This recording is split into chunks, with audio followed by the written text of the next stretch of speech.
আসসালামু আলাইকুম রহমতুল্লাহ। দাখিল 27 ব্যাচের পরীক্ষার্থী বন্ধুরা, আজকে তোমাদেরকে কৃষি শিক্ষা বিষয়ের সংক্ষিপ্ত এবং সৃজনশীল প্রশ্নের ফাইনাল সাজেশন বুঝিয়ে দেব। চলো আলোচনা শুরু করি। আমি যা বলবো এই প্রশ্নগুলো পড়লেই হবে, এর বাইরে আর কোনো প্রশ্ন পড়তে হবে না। দেখো, প্রথম অধ্যায় এখানে কৃষি প্রযুক্তি। এই যে এখানে দেখো, দাখিল পরীক্ষা 25, দাখিল পরীক্ষা 22, দাখিল পরীক্ষা 20, দাখিল পরীক্ষা 17, মোট 6টা প্রশ্ন দেওয়া আছে। এখান থেকে এগুলো পড়ো, অবশ্যই একটা কমন পড়বে এগুলোর ভিতরেই। দ্বিতীয়ত দেখো কৃষি উপকরণ, এখানে বলছে কি 8 নম্বরে বলছে, এটা দেখবে এখান থেকে। 9 নম্বর দেখো দাখিল পরীক্ষা 24, তারপরে পরবর্তী বছর দাখিল পরীক্ষা 23, পরবর্তী বছর দাখিল পরীক্ষা 23। দেখো এখানেও মোট 5টা বছর দেওয়া আছে। ভালো করে পড়ো, এগুলো পড়লেই পরীক্ষা কমন পড়বে, সংক্ষিপ্ত এবং সৃজনশীল প্রশ্ন। এবার তৃতীয়ত দেখো কি বলছে, কৃষি ও জলবায়ু। এখান থেকে এগুলো গুরুত্বপূর্ণ প্রশ্ন। দেখো এটা দাখিল পরীক্ষা 25 আসছে, গুরুত্বপূর্ণ প্রশ্ন। দেখো পরবর্তী প্রশ্ন দাখিল পরীক্ষা 20 আসছে, এটা পরীক্ষার জন্য গুরুত্বপূর্ণ।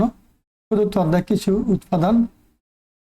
এখান থেকে দেখো যে এনে 7 তারিখ দেওয়া আছে, এই যে 5 তারিখ দেওয়া আছে, 7 তারিখ দেওয়া আছে।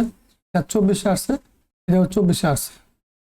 আমাদের মাদ্রাসা বোর্ডের পরীক্ষায় কেউ কাকে বলে, কাকে বলে, গুরুত্বপূর্ণ প্রশ্ন। পঞ্চম অধ্যায় বনায়ন, খুবই গুরুত্বপূর্ণ। এখান থেকে একটা আসবেই। দেখো এখান থেকে তোমরা প্রশ্নগুলো দেখে আগে টপিকটা পড়বা, তারপরে প্রশ্নগুলো পড়ার চেষ্টা করবা। দেখো যে 22-এর ক বলছে কি বনায়ন কাকে বলে, 7 তারিখ দেওয়া। দেখো দেখেন 2025 আসছিল, দেখেন 2022, দেখেন 2020। যে এখান থেকে এটি পড়ো, 7 তারিখ দেওয়া। এই প্রশ্নগুলোই পরীক্ষা আসবে, ভালো করে এগুলো রিভিশন দাও। আবার ষষ্ঠ অধ্যায় কৃষি সমবায়। দেখো এখান থেকে এই যে 2টা দেওয়া আছে, 30 তারিখ, এটা 7 তারিখ দেওয়া। কৃষি সমবায় কি, কৃষি সমবায়ের উদ্দেশ্য কি কি, চমৎকার। দেখো এখানে প্রশ্ন 27 দাখিল পরীক্ষা 17তে আসছে। দেখো তোমরা যে কয় বলছে কৃষি সমবায়ের হৃৎপিণ্ড কি, গুরুত্বপূর্ণ প্রশ্ন। 7 তারিখ দেওয়া, কত বাক্য মনোযোগী প্রশ্ন। ঠিক আছে, ভালো করে কিন্তু তোমরা অবশ্যই এটা আয়ত্ত করবে। প্রথম অধ্যায় পারিবারিক খামার। দেখো এখান থেকে পোলট্রি কি, এই দাখিল পরীক্ষা 20 আসছে, দুধ দোহন কাকে বলে, তোমরা এগুলো ভালো করে অবশ্যই পড়বা। এবার দেখো সংক্ষিপ্ত প্রশ্ন উত্তর, মান 10, 7টা বছর থাকবে, 5টা উত্তর দিতে হবে, 10 মার্ক পাবা। প্রথম থেকে তোমরা এখানে এই 10টা প্রশ্ন পড়বা। এগুলো কিন্তু সৃজনশীলের ক নাম্বারের ভিতরে পড়া হয়ে গেছে, তারপর আবার রিভিশন দিয়ে নেবা। ঠিক আছে, দ্বিতীয় অধ্যায় থেকে পড়বা কৃষি উপকরণ। এখানে আছে কটা, 9টা।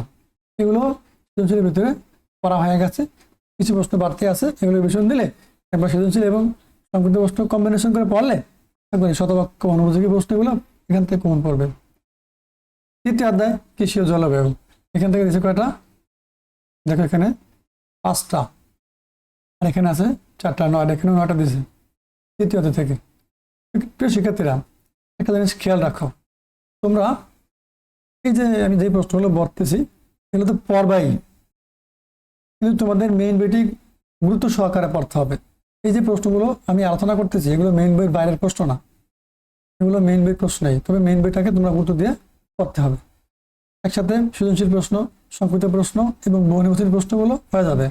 এই জন্য কি আমি পরবর্তীতে আবার লাইভ ক্লাস এবং আরও সাজেশন ভিত্তিক ক্লাস নিয়ে আসবো, অধ্যায় ভিত্তিক ক্লাসগুলো।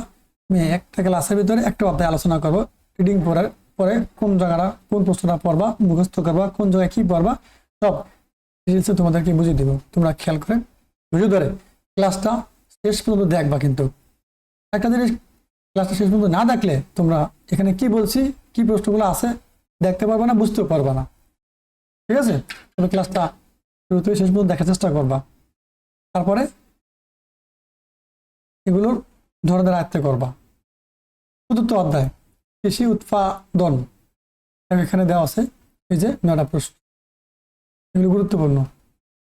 আবার দেখো পঞ্চম অধ্যায় বনায়ন। বনায়ন কি আমরা কিন্তু সৃজনশীল ভিতরে পড়ে ফেলেছি, এখানে জাস্ট রিভিশন দিবে হবে। তারপরে ষষ্ঠ অধ্যায় কৃষি সমবায়, এখানে দেওয়া 4টা। সপ্তম অধ্যায় পারিবারিক খামার, এখানে দেওয়া হচ্ছে 4টা। এই ছিল তোমাদের মোট সৃজনশীল এবং লিখিত অংশের পরীক্ষার সদস্য। শিক্ষার্থীরা, তোমরা এই গুরুত্বপূর্ণ প্রশ্নগুলো দেখো, প্র্যাকটিস করো, পরীক্ষার জন্য ভালো প্রস্তুতি নাও। আশা করি এখান থেকে কমন পড়বে। ভালো থাকো। পরবর্তী ভিডিও দেখার আমন্ত্রণ জানিয়ে আজকে এখানে শেষ করছি। আল্লাহ হাফেজ।